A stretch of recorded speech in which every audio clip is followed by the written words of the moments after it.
My name is Robert Dreyfuss. I was fortunate to live here from 1979 to 83 and saw Francis on several occasions when he visited. What struck me about one of the occasions was evidence of his mind slipping. So the dementia had started to manifest, and I was sitting with him on the porch of the building where his room was, and he sort of casually looked over here and saw that the doors were closed to Wanderley Hall. What was going on was that Erich was here talking, and the hall was full, and to cut out any ambient noise, the doors had been closed. And Francis just looked over and said, "Baba must be giving darshan. I don't want to disturb him," and went back to whatever he was doing. It was just, and to him, the doors being closed meant Baba was in here privately. Mm-hmm. Another time he came, he was very impressed with the motorcycle that I had, a Royal Enfield. We talked about motorbikes, and he asked me if Mara was on the porch. I said yes. He said, could I bring him over to the ladies' side, which of course he had never visited. He had never seen Mara before '69. And we walked around over here, and Mara was on the porch telling stories. And at a break in one of the stories, I was started to mention to Mara that Francis was there, and Francis grabbed me by the arm and told me to stop. That it was far more important to allow Mara in her own time to see him rather than to intrude upon her in any way whatsoever. And then when she did, she just had this big smile for him and said, "Jai Baba Francis," and he said, "Jai Baba Mary," and he just stood there in awe of her. It was just a beautiful moment. You can see the love and devotion, and he knew that, of course, that she was the beloved of the beloved. When I first met Francis, it was in 1965, when I was fortunate enough to be here with Baba for a few days. And I fancied myself as being something of a poet, for no discernible quality, mind you, but nevertheless I enjoyed poetry, and it was such a pleasure sitting with Francis. We were having dinner on the bench just outside his room, and we started talking about Chinese poetry, which was a great love of mine, and it turned out to be a love of his. And he got into this discussion with me, I was going to say argument, but about the meaning of the word Tao, as in Taoism, the way.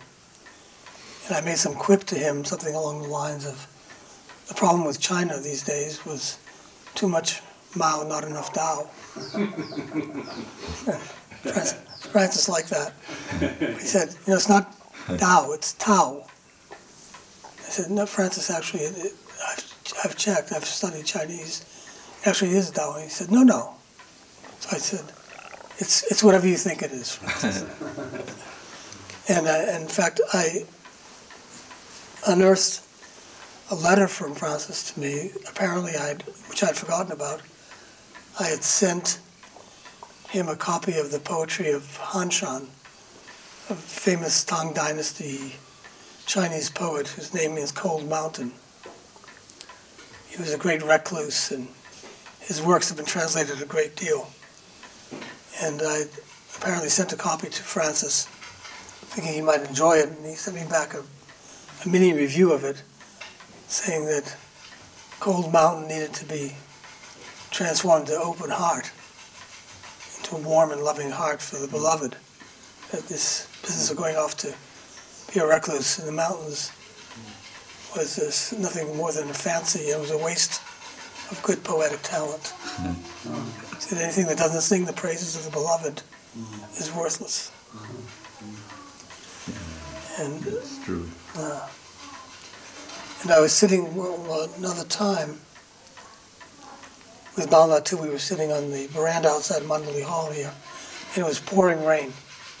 And Francis was sitting by himself at his desk, again on the porch outside his bedroom, writing. Yeah. And I was sitting with Bala, and I mentioned to Bala, I said, the old poet is ruminating on the years here with the beloved. And I wrote a poem about that, called The Old Poet, to Francis Brabazon. I don't remember what I wrote, but I know you have it. And it was something along the lines of the old poet, as the rain falls, the stream leads to the beloved, or something along those lines. It was like I wrote it out and I typed it. I gave it to him. He thanked me, and the next day he handed me a poem that he'd written in response to me, also titled The Old Poet, in which he said, "You hooligan." He says, "What are you bothering with the poet for when it's what the heart of the poet yearns for is much more of a poetic direction to take." It was very funny. It was pure Francis, and thank goodness I saved them, and I'm so glad you have them. Does that trigger anything for you? No, he was quite forthright and outspoken in everything. And Baba had asked me if I'd read Stay with God.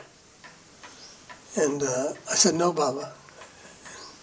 And Baba made a gesture to Francis, and 2 minutes later I had an autographed copy of the book. So Baba cared for it so much that he arranged that.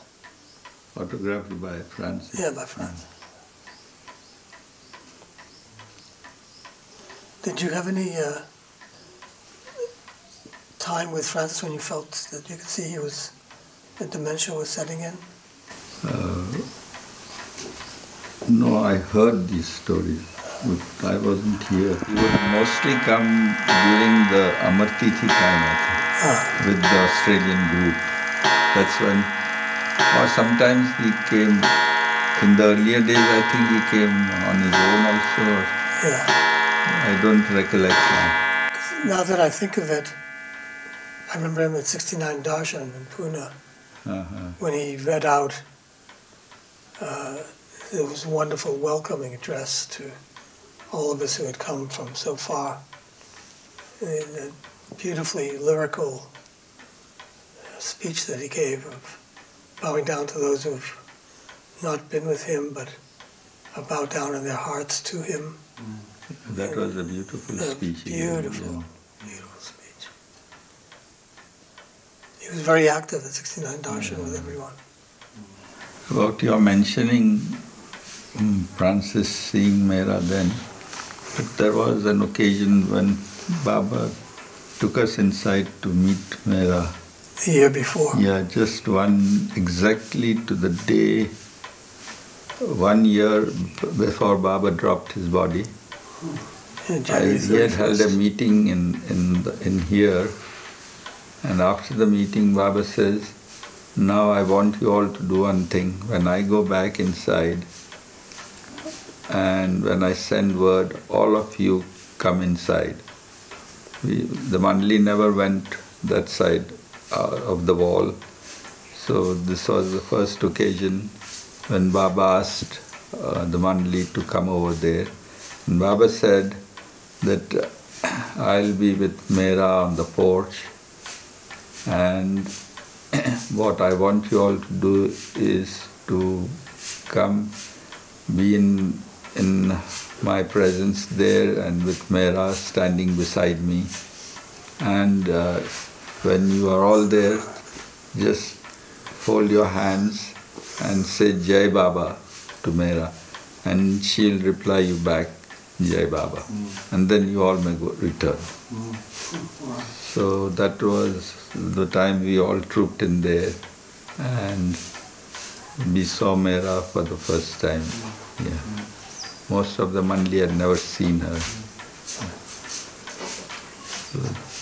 So Francis was there at that time, yeah. And what was your reaction, Malwa, to seeing Mera?